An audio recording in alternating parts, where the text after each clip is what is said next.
Salutare de lumea, vom juca Freddy 3. Să începem. Uităm pe camera. Aici cred că e. Da.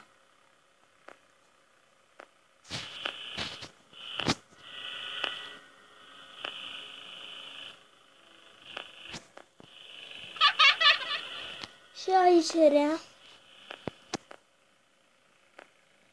Dar noi, cum suntem inteligenți, l-am alungat. Să nu fie aici. Hello. Nu era. Ce este bine. Cred că este aici. Aici? Aici era.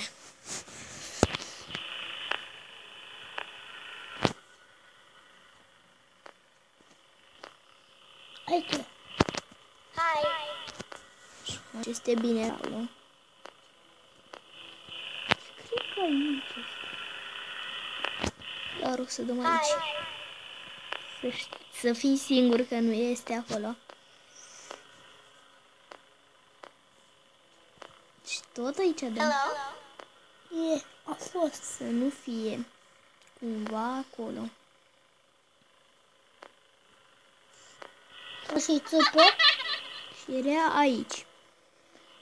Deci tipul vrea să vină la noi. Dar noi, inteligenți, nu-l lăsăm. Hi. Așa.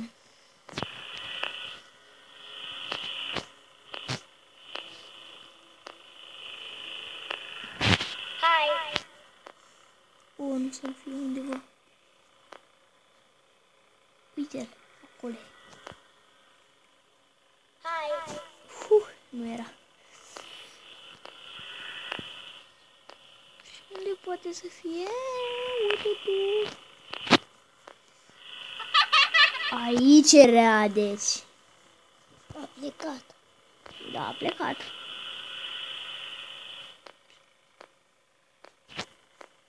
Hi. La poate nu era acolo. Ce este bine.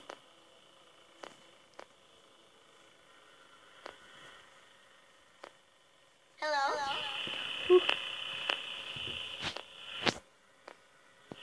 Nu știu că nu zice așa, hello.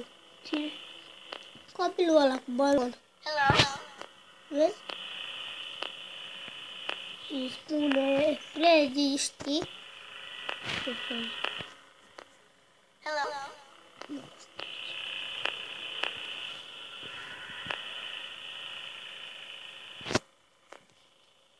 Hi. Îl cheamă.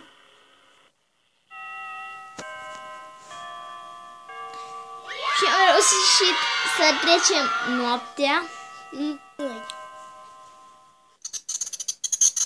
Și cam atât a fost și cu acest episod. La revedere. Pa, pa.